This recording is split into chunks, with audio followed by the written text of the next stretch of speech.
And give the call to the honourable member for Griffith. Thanks, Mr Speaker. If our goal is peace and a good life for all Palestinians and Israelis, and I think it should be, then we should be honest and clear-eyed about how to stop this violence. If we are horrified by the murder of innocent Israelis by Hamas and rightly condemn Hamas, horrified by the murder of innocent Palestinian civilians, outraged by Islamophobia and anti-Semitism, and I certainly am, then we must do everything we can to stop what risks becoming a full-blown genocide carried out by the Israeli government and military in Gaza on Palestinians. We must push for an end to the Israeli occupation of Palestine, illegal settlements and blockade of Gaza. David Cameron said all the way back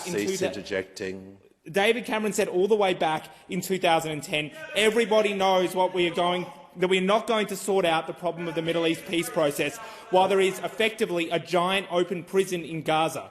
For 16 long years, the 2.3 million Palestinians have lived under a brutal blockade with limited access to food, water, construction materials and medical supplies. Palestinians in Gaza have had to apply for permits. Mr. Speaker, the member for Griffith will resume his seat. The member for Bowman will leave the chamber under 94A. The member for Griffith has the call. Palestinians in Gaza have had to apply for permits just to leave Gaza to receive treatment for cancer and other serious illnesses, and often those applications have been denied and Palestinians have died of treatable illnesses, including children.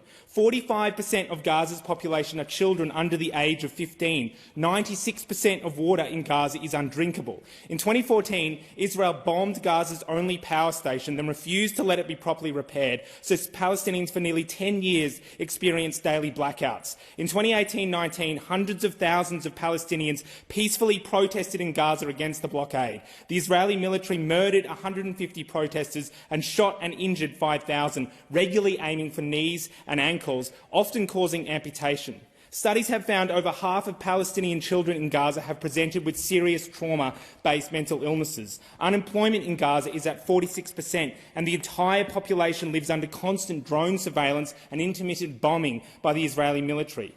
Palestinians in Gaza have lived under these conditions since 2006. This week, when the Israeli Defence Minister announced that Israel was completely cutting off food, electricity, medicine and water, he described Palestinians in Gaza as human animals. Gaza's major hospitals are hours away from running out of fuel to power their emergency generators. Here's what the Red Cross said. As Gaza loses power, hospitals lose power, putting newborns in incubators and elderly patients on oxygen at risk. Kidney dialysis stops and X-rays can't be taken. Without electricity, hospitals risk turning into morgues. According to the UN Population Fund, 50,000 pregnant women in Gaza cannot access health facilities as several hospitals have been bombed. In fact, the Israeli military has dropped over 6,000 bombs on Gaza, an area half the size of Canberra. This has included the use of white phosphorus that burns human flesh. When the Israeli military called on 1.1 million Palestinians to leave northern Gaza in anticipation of a ground invasion, the UN described it as impossible and a death sentence, in part because it would involve the evacuation along roads destroyed by Israeli bombing, along routes regularly bombed by the Israeli military into southern Gaza, itself home to 1 million people without food, water or power, also being bombed.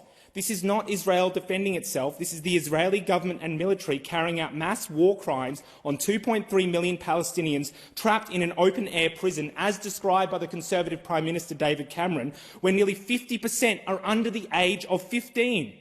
All these war crimes will do is breed more hate and more violence, more death, more destruction. For Palestinians and Israelis alike, it will make their lives worse and less safe. Have we really learnt nothing from history? The illegal invasion of Iraq led to ISIS. The invasion of Afghanistan left us with a more radical Taliban. All told, millions of deaths of human beings for what? More hate, more death, more violence. What we need now is a ceasefire and peace. Then a massive aid and reconstruction program for Palestinians in Gaza and West Bank to give some people some hope, a lifting of the illegal blockade and an end to the occupation.